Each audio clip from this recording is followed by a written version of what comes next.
জীবনের শেষ বলে কিছুই নেই, সর্বদা নতুন কিছু অপেক্ষা করে থাকে তোমার জন্য, শুধু সময়ের অপেক্ষা। সময় খুবই মূল্যবান, সময়ের কাছে সব কিছুই হার মানে। কে কী করছে, কিভাবে করছে এবং কেন করছে তা থেকে যতই দূরে থাকবে ততই সুখী থাকবে। সময় সব কিছু ঠিক করে দেয়। সময়কে কখনো ধরে বেঁধে রাখা যায় না, সব সময় ধৈর্য ধরতে হয়। ধৈর্য ধরা শিখুন, তাহলে সব থেকে মূল্যবান সময় তুমি পাবে, আর তোমার জন্য সেই সময় অপেক্ষা করছে। কেউ যদি অবহেলা করে, দোষ তার নয়, দোষ নিজের, কারণ তুমি তার কাছ থেকে বেশি আশা করে ফেলেছ। যে তোমাকে আঘাত করেছে ভুলে যাও, কিন্তু সেই আঘাত থেকে তুমি যে শিক্ষা পেয়েছো তা কখনো ভুলে যেও না। আর হ্যাঁ, জীবন নিয়ে কখনোই বেশি ভাববে না। যিনি তোমাকে জীবন দিয়েছে তিনি কিছু না কিছু ভেবেই দিয়েছে। যাই হোক, অনেক বকবক করে ফেললাম, তো চলো ব্লগটি শুরু করা যাক। শুভ সকাল আমার প্রিয় বন্ধুরা, আশা করছি তোমরা যে যেখানে আছো সকলেই ভালো আছো, সুস্থ আছো। তোমাদের ভালোবাসায় আমি আমার পরিবারের সকলকে নিয়ে খুবই ভালো আছি। আমি সুপ্রিয়া, আমার সকল বন্ধুদের আমার ব্লগ চ্যানেলে অনেক অনেক স্বাগত আর অনেক অনেক ভালোবাসা জানিয়ে আজকের ব্লগটি শুরু করছি। আর হ্যাঁ বন্ধুরা, আমার এই ভিডিওটি প্রথম থেকে শেষ পর্যন্ত দেখার অনুরোধ রইল তোমাদের কাছে। আশা করছি তোমাদের ভালোই লাগবে। তো আজকে একটু ঘুম থেকে উঠতে দেরি হয়ে গেছে, তো ঘুম থেকে ওঠার পরে সমস্ত কাজকর্ম সেরে নিয়েছি, তারপরে স্নান সেরে রান্নাঘরে চলে এসেছি। তো ওই জন্য সকালে বাসি কাজকর্ম তোমাদের সঙ্গে শেয়ার করা হয়নি। আর সব সময় না, মানে ইচ্ছা থাকলে উপায় হয় না, উপায় থাকলেও ইচ্ছা থাকে না। তো মানে ইচ্ছা ছিল না সকাল থেকে ব্লগটি শুরু করার, তার জন্য আর কি করা হয়নি। তো সবসময় ব্যস্ততার মাঝে থাকি, তো ওই জন্য আর করা হয় না। সকালটা একটু ব্যস্ততার মাঝেই কাটে আমার, কারণ মেয়েরা স্কুলে যায়, তোমাদের দাদাভাই কাজে বেরোয়, ওই রান্নাবান্নার একটা তাড়াহুড়ো থাকে, তারপরে সব কিছু গুছিয়ে গেছে করতে গেলে না অনেকটা সময় লেগে যায়। ওই জন্য সকাল থেকে আর কি শ্যুটটা নেওয়া হয়নি। যাই হোক, এই যে বাদবাকি সময়টা আছে এই সময়টাই তোমাদের সঙ্গে গল্প করে কাটিয়ে দেবো, আর তোমাদের সঙ্গে গল্প করতে করতে আমি আমার কাজগুলো সেরে নেব। তো দেখো, কুমড়োটা কাটা হয়ে গেছে, তারপরে যে সর্ষে ফোড়ন দিয়ে কুমড়োটা ভেজে নিচ্ছি। আর সর্ষে ফোড়ন দিলে না বেশ ভালোই লাগে খেতে। আমি আগে রাঁধুনি দিয়ে রান্না করতাম। তো দিদি বাড়িতে গেছি, দিদি একদিন দেখি যে কুমড়ো ভাজছিল সর্ষে দিয়ে, তো বেশ ভালোই লেগেছিলো খেতে। আর দিদি বলেছে লাউ কুমড়ো এগুলো যদি সর্ষে ফোড়ন দিয়ে ভাজা যায় না বেশ ভালো লাগে। তো তারপর থেকে আমি আর কি সর্ষে দিয়ে আর কালো জিরে দিলে ফোড়ন দিলেও খুব ভালো লাগে। তো আমি আজকে আর কালো জিরে দিলাম না, সর্ষে দিয়ে করছি। তো এই কুমড়ো ভাজাটা বসিয়ে দিয়ে তারপরে গেছিলাম আটা মাখতে। এদিকে দেখো কুমড়ো ভাজাটা হয়ে গেছে।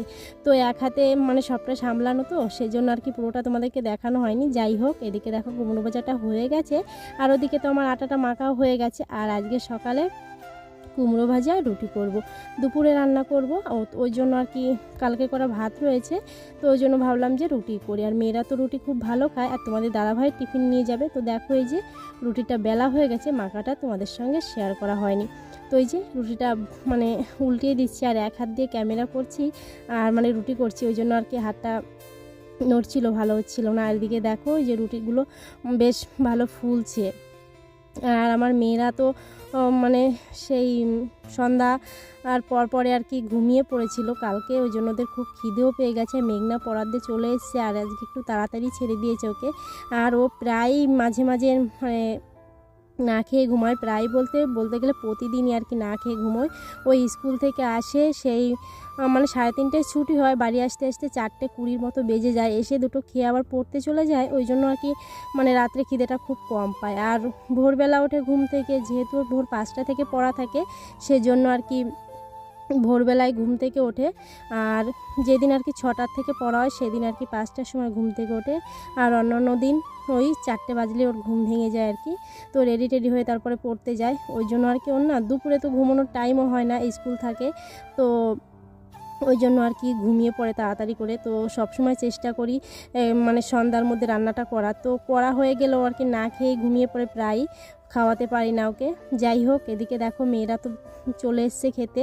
তো এদিকে আমি রুটি করছি, আর ওইদিকে মা ওদেরকে খেতে দিয়ে দিচ্ছে। তো তোমাদের দাদাভাই স্নান করে এসছে, ওনাকেও খেতে দিয়ে দিচ্ছে, তো উনি কাজে যাবে। তো চলো টিফিনটা গুছিয়ে নিই। তো এদিকে দেখো টিফিনটা গুছিয়ে তোমাদের দাদাভাইকে দিয়ে দিলাম, আর উনি এখন কাজের দিকে যাচ্ছে। আর এরপরে তো অনেক কাজ রয়েছে পড়ে, রাজ্যের কাজ।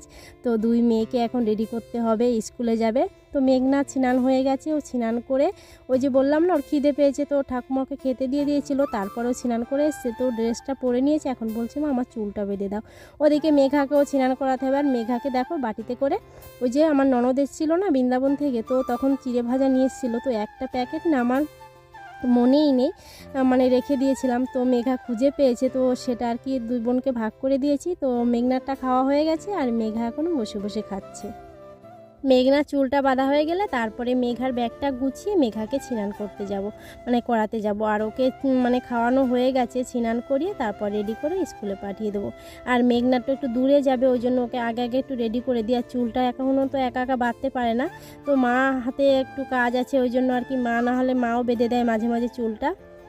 তো দেখো মেঘনার চুল দুটো বাঁধা হয়ে গেছে, আর বেশ ভালোই হয়েছে আজকে বাঁধতে, কারণ ওই মাথায় তেল দেওয়া ছিল না, আজকে একটু তেল দিয়ে দিয়েছি, তো ওই জন্য আর উস্কো উস্কো ভাবটা নেই। তো মেঘনা চুলটা বাঁধা হয়ে গেছে, এখন ওর একটু লেখা বাকি আছে, ও করবে। আর এদিকে দেখো আমি ওর জলের বোতলগুলো সব গুছিয়ে দিয়ে ব্যাগটা গুছিয়ে তারপরে মেঘাকে স্নান করাতে যাব। তো চলো মেঘাকে স্নান করিয়ে নিয়ে আসি তাড়াতাড়ি করে, আরও দেরি হয়ে যাবে না হলে। তো 10টা 20-র মধ্যে আর কি স্কুলে যেতে হয়। তো খাওয়ানোর আর ঝামেলা নেই, খাওয়ানো তো হয়ে গেছে। এদিকে দেখো এই মেঘনার কিছু লেখা বাকি আছে, ওর তো রেডি হয়ে গেছে, লেখাটা করে তারপরে স্কুলের দিকে যাবে। তো ওরা স্কুলে গেলে তারপরে যে বাদবাকি কাজগুলো আছে সেগুলো আর কি সেরে নেবো। আর আজকে একটু বেলা করে ঘুম থেকে উঠেছি, তো ঘরদোর আজকে এখনও গুছিয়ে পারিনি। তো মেয়েদেরকে পাঠিয়ে দিয়ে আগে সময় মতো স্কুলে, তারপরে বাদবাকি যে কাজগুলো আছে সেগুলো করে নেব। তো মেঘনা তো চলে গেল, এদিকে মেঘাকেও রেডি করে দিয়েছি, আর মেঘাকে মা দিতে যাবে স্কুলে। তো দেখো মেঘা রেডি হয়ে গেছে, আর রেডি হয়ে আমাকে টাটা করে এখন স্কুলের দিকে যাচ্ছে। তো ওদের স্কুলে পাঠিয়ে দিয়ে একটু নিশ্চিন্ত হলাম, কারণ সকাল থেকে না খুব ব্যস্ততার মাঝেই ছিলাম আর কি।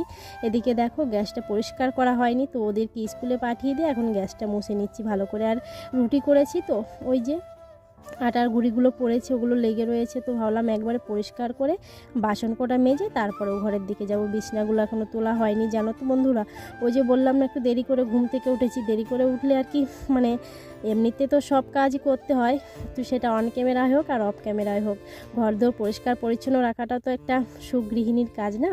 তো এমনিতে পরিষ্কার পরিচ্ছন্ন থাকলে নিজেরও ভালো লাগে আর দেখতেও সুন্দর লাগে। তো তার জন্য সবসময় চেষ্টা করি পরিষ্কার পরিচ্ছন্নভাবে সব কাজগুলো করার। তো 2টো মেয়েকে সামলিয়ে না ঘরদোর গুছিয়ে নিজের জন্য একটু সময় পাই না জানো তো বন্ধুরা। তো যাই হোক, এদিকে দেখো গ্যাসটা পরিষ্কার করছি, আর এদিকে মা বলছে খেয়ে নাও, বলছি পরে খাবো, আগে সব কাজগুলো গুছিয়ে নিই, তারপর একটু শান্ত মনে বসে বসে খাবো। আর আমরা যে এত খাটাখাটনি করি সেটা তো 2টো খাওয়ার জন্যই না। তো সব সময় মানে আমি চেষ্টা করি যে যখন খাবো তখন আর কোনো কাজ রাখবো না, সমস্ত কাজ গুছিয়ে গাছিয়ে তারপরে মানে খেতে বসার চেষ্টা করি, যাতে মানে শান্ত হয়ে একটু বসে খেতে পারি। তো তার জন্য আর কি দেখো ওই যে রান্নাঘরে গ্যাসটা পরিষ্কার করলাম, তারপরে বাসন ছিল কটা, ওই মেয়েদের খাইয়ে দিয়েছি, তোমাদের দাদাভাই খেয়ে গেছে, সেই বাসনগুলো মেজে তারপরে চলে আসলাম ঘরে। তো সেগুলো তোমাদেরকে মানে দেখাইনি। আর যাই হোক, এদিকে দেখো ওই বিছনাগুলো গুছিয়ে নিচ্ছি। সকালবেলার কাজগুলো না এখন একটু বেলা করেই করতে হচ্ছে, কারণ ওই যে একটু দেরি করে ঘুম থেকে উঠে পড়েছি, তারপরে মেঘাও ঘুমিয়েছিল, বিছনাটা তোলা হয়নি। তো যাই হোক, খুব গরম পড়েছে, ফ্যানটা চালিয়ে তারপর আর কি বিছনাটা গুছিয়ে নিচ্ছি। আর ওই যে ব্ল্যাঙ্কেটগুলো দেখতে পাচ্ছ, তো তোমরা হয়তো ভাববে যে এত গরমে তারপরে ব্ল্যাঙ্কেট, তো কি বলবো, আমার মেয়ে কিন্তু এটা না হলে ঘুমোতেই পারে না, ওটা ধরবে আর আঙুলটা চুষবে তারপরে ঘুমোবে। আর আমারও লাগে জানো তো, আর টিনের ঘরে না 12টা 12:30 বাজলেই ঘরটা একদম ঠান্ডা হয়ে যায়, তো হাই স্পিডে ফ্যান চালানো লাগে না, তো খুব ভালো আরামে ঘুম হয় আর কি। শীতের সময় একটু কষ্ট হয়, শীতকালে ঘরটা ঠান্ডা থাকে, আর গরমের সময় না খুব আরামে ঘুমানো যায়। যাদের যাদের টিনের ঘর আছে তারা হয়তো অবশ্যই জানে, টিনের ঘরে মানে রাত্রে ঘুমানোটা খুব শান্তিতে ঘুমানো যায় গরমের সময়। তো দেখো যে কটা জামা কাপড় মানে এগোছালো ছিল, অগোছালো হয়ে পড়েছিল, সেগুলো একটু গুছিয়ে নিলাম। তো গুছিয়ে গাছিয়ে রাখলে না বেশ ভালো লাগে, যেহেতু টিনের ঘর, তারপরে আর কি এখানে ওখানে যদি জামা কাপড় ঝোলানো থাকে একদম কেমন একটা লাগে দেখতে। তো এই শাড়িগুলো ধুয়ে দিয়েছিলাম, সেগুলো গোছানো হয়নি, তো ওইগুলো গুছিয়ে নিচ্ছি। আর কী বলবো বন্ধুরা, এই কদিন তো বৃষ্টি হচ্ছে একভাবে, কোনো জামা কাপড় আর কি শুকাতে পারছি না, যেগুলো ভিজানো হচ্ছে আর কি স্নান টান করার পরে, সেগুলো শুকাচ্ছে না কিছু। আর কাঁচা ধোয়া তো একদম করতেই পারছি না, কারণ কাচবো সেগুলো মেলবো কোথায়, আর মানে শুকাবেও তো না কিছু। তো ওই যে যা চান ধান করার পরে যেগুলো হচ্ছে সেগুলো বাইরে থেকে একটু জল ঝরে গেলে সব ঘরে নিয়ে আসছি। ওই যে দেখো মেলে দিলাম সব কিছু, মানে ফ্যানের হাওয়া যেটুকু শুকাবে। তো একটু রোদ হলে আর কি সব কিছু শুকিয়ে যেত, তো রোদটাই হচ্ছে না, বৃষ্টি হচ্ছে তো সারাদিনই টিপ টিপ করে পড়তেই আছে। আর এদিকে দেখো বিছনাটা গোছানো হয়ে গেছে, ঘরদোর যা হোক মোটামুটি গুছিয়েছি। আর ওদিকে তো খাওয়া দাওয়া হয়নি এখনও, তো স্নান তো সকালে করে নিয়েছি, আবার ঘেমে নিয়ে একাকার হয়ে গেছি, এত গরম পড়েছে কি বলবো। যাই হোক ঘরটা গোছালাম, আর ওদিকে মুরগিগুলোকেও খেতে দিতে হবে। আর মা কী করছে, ঝাঁটা আর মানে ঘর ঝাড় দেওয়ার একটা ঝাঁটা বানাচ্ছে, আর উঠোন ঝাড় দেওয়ার জন্য ঝাঁটাটা না ছোট হয়ে গেছে, তো মা বলছিল যে ওটা ঝাঁটার কাঠি আছে ওটাতে আজকে বানাবে আর কি। তো মা ওটা বসে বসে বানাচ্ছে। আর এদিকে দেখো মুরগিগুলো খাওয়ার জন্য কি শুরু করেছে, তো আমি একটু আটা মাখলাম, আটা মেখে হাতে করে দলা পাকিয়ে দেখো ছোট ছোট লিচি কেটে দিচ্ছি ওদেরকে, আর ওদের কি ভালো খাচ্ছে দেখো বন্ধুরা। যাই হোক কেমন লাগলো আমার ভিডিওটি, আশা করছি তোমাদের ভালো লেগেছে। টাটা।